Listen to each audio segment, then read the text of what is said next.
Auzubillahi minasyaitonirrajim. Bismillahirrahmanirrahim. Assalamualaikum warahmatullahi taala wabarakatuh. Saya Muhammad Darwish bin Muhammad Razali daripada Fakulti Syariah dan Undang-Undang.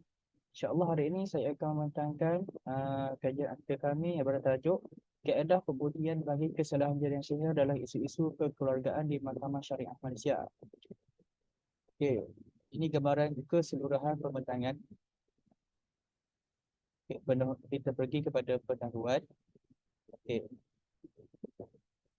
Allah SWT telah berfirman di dalam Al-Quran tentang beberapa kisah sihir, terutamanya yang berlaku pada zaman Nabi Musa AS, di mana ia boleh dilihat dan difahami melalui surah Al-Baqarah, surah Yunus, surah Taha dan juga surah Al-A'raf. Begitu juga dengan hadis Rasulullah SAW telah diriwayatkan oleh para sahabat tentang kisah baginda yang telah terkena sihir. Sejarah juga telah mencatatkan bahawa amalan sihir telah berlaku dan lahir dalam kehidupan umat manusia apabila dua malaikat iaitu Harut dan Marut mengajar ilmu sihir kepada manusia. Hal ini, peristiwa ini telah berlaku apabila keduanya diturunkan ke bumi untuk menguji keimanan mereka oleh Allah SWT. Hal ini boleh dilihat pada firman Allah SWT di bawah. Jadi seterusnya, di Malaysia, ilmu sihir bukanlah suatu yang asing dalam kalangan masyarakat setempat. Kebanyakan penduduk Malaysia berbina bahasa dan agama menerima hakikat yang ilmu sihir sememangnya telah wujud dan diamalkan oleh golongan tertentu dalam kehidupan sosial mereka. Menurut William Shaw, hampir 8 tahun, sebahagian masyarakat Malaysia percaya yang mereka telah menjadi mangsa sihir dan cuba mencari jalan bagi mendapatkan rawatan di samping menghantar semula sihir itu kepada tuannya. Dan kejadian ini, insya-Allah penulis akan menjelaskan berkaitan definisi sihir, jenis-jenisnya dan kaedah pembuktian bagi kesalahan jenis sihir di Mahkamah Syariah serta menganalisis beberapa kes yang telah dilakukan di Mahkamah Syariah berhubung dengan kesalahan ini. Seterusnya, sorotan literatur. Amalan sihir merupakan suatu perbuatan yang boleh merosakkan akidah umat Islam. Hal ini kerana sihir merupakan suatu perbuatan yang dilakukan oleh seseorang yang menggunakan jampi mentera melalui pengantaran syaitan dan bertujuan untuk mendatangkan kemudaratan serta penganiayaan kepada masa. Hal ini amat dilarang ataupun amat dilarang oleh agama kita dan melarang keras bagi penganutnya untuk beramal dan melakukan perbuatan sihir. Menurut Muhammad, pengamal ilmu sihir amat dilarang oleh Allah SWT dan banyak ayat Al-Quran serta hadis melarang akan perbuatan tersebut, dan juga terdapat pelbagai peristiwa yang memaparkan tentang penanganan ilmu sihir termasuk penggunaan susuk dan jampi serapah untuk kinita cantik, menggunakan ilmu hitam untuk menyelesaikan suami isteri, ilmu pukau dan santau untuk menganiaya orang lain serta mendatangkan penyakit mental dan fizikal pada masa. Menurut Najwa Farhana mengatakan bahawa Tuan Amidun bin Anan dalam kertas kerjanya yang bertajuk Perkongsian Pengalaman PDRN dalam pengendalian kes-kes berkaitan sihir. Jenayah sihir ini semakin membimbangkan dan kebanyakan kes yang dikadikan tidak dapat dibuktikan kesalahannya ke atas pelaku kerana ketidakcukupan peruntukan undang-undang spesifik yang membincangkan mengenai undang-undang jenayah sihir. Menurut Nasri, sudah tiba masanya dah bagi sistem perundangan syariah Malaysia untuk mengkanunkan undang-undang jenayah sihir agar pengamal sihir serta mereka yang mendapatkan khidmat sihir dapat didakwa dan dihukum dengan hukuman yang setimpal. Justru para pekaji berpandangan bahawa terdapat keperluan untuk membincangkan isu berkaitan jenayah sihir dengan menekankan aspek perundangan serta kaedah putih yang dapat dilakukan demi mensabitkan jenayah sihir di Mahkamah Syariah. Kajian ini amat penting dalam memartabatkan serta memperkasa amalan semasa perundangan syariah di Malaysia dan agar dapat memberi keadilan yang sewajarnya terhadap mangsa-mangsa kerutan rumah tangga disebabkan perbuatan tidak moral ini. Metodologi kajian. Seterusnya, dalam kajian ini penyelidik menggunakan pendekatan secara kualitatif iaitu analisis dokumen.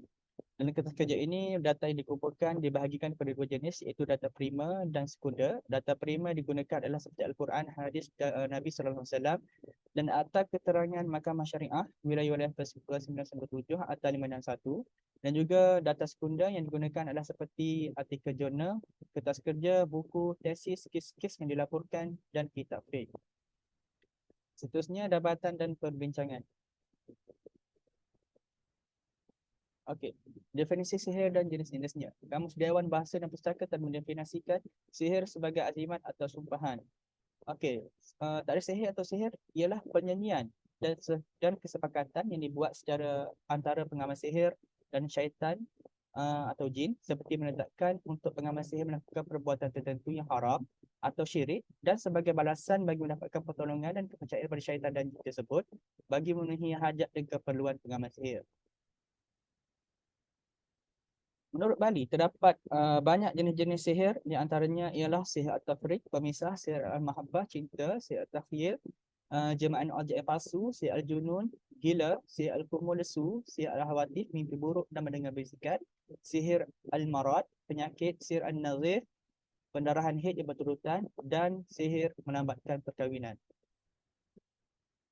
Okey, kaedah pembuktian bagi kesalahan jenis sihir di mahkamah syariah. Yang pertama iaitu pendapat pakar atau ra'yu al-khabir.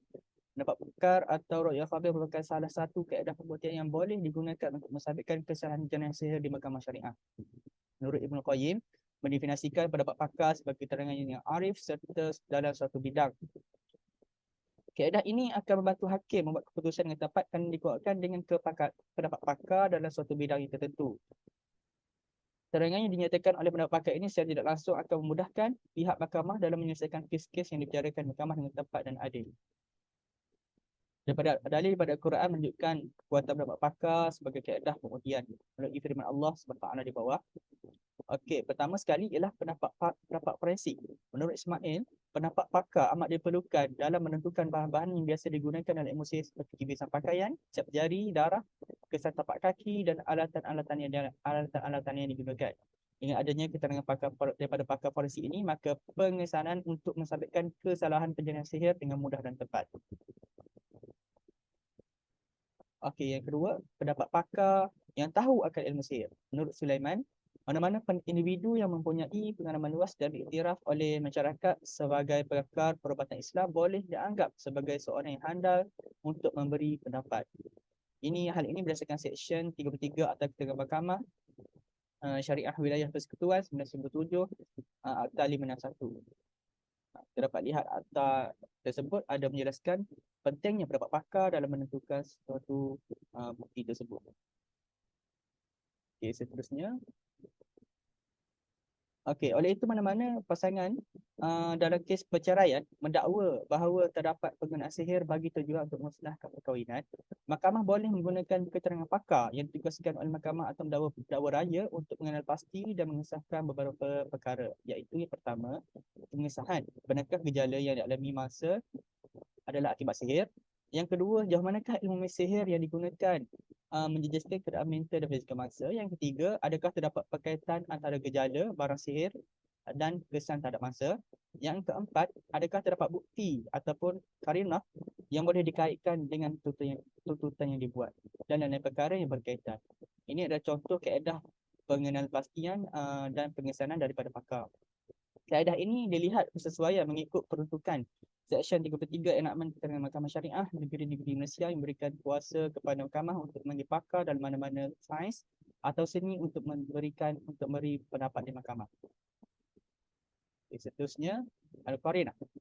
Al-Qarinah dari segi bahasa berasal daripada perkataan Arab. Qarin membawa maksud melazimi atau seperti bersama. Okey, contoh sebagai seorang lelaki yang keluar daripada rumah dalam keadaan ketakutan dan tergapah-gapah sambil menggampi sebelah pisau yang belum berdarah.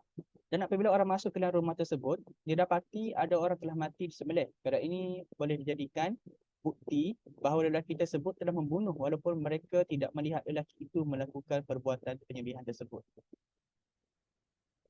Okey, petunjuk kewujudan sama ada melalui rentetan peristiwa yang berlaku atau bahan-bahan yang terpilih yang mempunyai kaitan dengan kejadian itu boleh menjadi bukti dalam pembuktian jenayah di mahkamah. Okey, bukti mengikut keadaan dalam kejadian saya boleh wujud sekiranya berlaku seperti berikut. Okey, pertama, masa melakukan perbuatan menyebabkan ahli sihir berasa dengki, dendam, cemburu dan sebagainya. Okey, dan apabila situasi itu satu berlaku, terjadi, tuduh didapati baik lisan perbuatan membuat isyarat yang difahami oleh mangsa sebagai ancaman untuk berlaku sihir, ataupun kita pernah melihat perkara-perkara amalan sihir seperti menandai tiang rumah, melempar beras kunyit atau menabur di sekeliling rumah mangsa atau menjumpa bomoh dan sebagainya. Dan apabila keadaan dua itu berlaku, mangsa ini tiba-tiba mula melihat perkara pelik seperti kerap pipi ngeri, melihat bayang-bayang yang menakutkan atau perkara pelik seperti penemuan bangkai burung atau ayam dan sebagainya. Dan apabila kejadian 3 itu berlaku, selepas beberapa hari, masa mula menunjukkan perubahan ketara sama ada dari segi fizikal, mental, emosi dan sebagainya. Pemenuhan bahan yang biasa digunakan oleh amal sihir yang dimiliki oleh seorang individu boleh dibuktikan oleh pemiliknya adalah pengamal sihir. Contohnya, tekarak manusia, ruang khas yang mengandungi alat-alat ibadah untuk pemujaan, anak patung, azimat dan banyak lagi yang mempunyai unsur syirik kepada Allah SWT. Ini menunjukkan bahawa Al-Qarinah mempunyai peranan yang penting dalam proses pembuktian jedaya sihir dengan melihat tanda-tanda yang terjadi. Okey, baik. Seterusnya, kes-kes di Mahkamah Syariah berhubung kesalahan jaringan sihir yang dilaporkan. Kajian kes yang pertama iaitu Mustafa Bacha melawan Habibah Abdul Rahman, di mana perayu Mustafa Bacha mendakwa dia telah menafaskan cerai talak 3 dalam keadaan perayu tidak sedar kerana terkena sihir. Menurut Mustafa Bacha, hal ini berlaku setelah perayu mendapatkan tender keten di sebuah kilang. Semenjak itu, perayu merasakan fikirannya tidak tenteram, selalu bergaduh dan marah kepada isterinya serta timbul perasaan benci. Perayu juga pernah memukul isterinya walaupun tidak menyedari apa yang dilakukannya. Dan pada itu, perayu dengan tidak sedar telah menceraikan isterinya dengan talak 3. Kemudian, perayu telah menemui bungkusan kain putih di dalam kantin dan menurut dukun, perayu telah terkena sihir kerana berjaya mendapatkan tender keten tersebut. Orang yang menyihir perayu merasa dengki kerana dan ingin memecah belahkan rumah tangga perayu. Selepas itu, perayu mendapatkan berawatan dan mengambil keputusan untuk keluar daripada kantin tersebut. Setelah perayu kembali pulih serta dapat berfikir secara normal, perayu telah merayu kepada mahkamah untuk menilai semula lafaz cerai talak 3 tersebut yang telah direkodkan oleh mahkamah sebelum itu.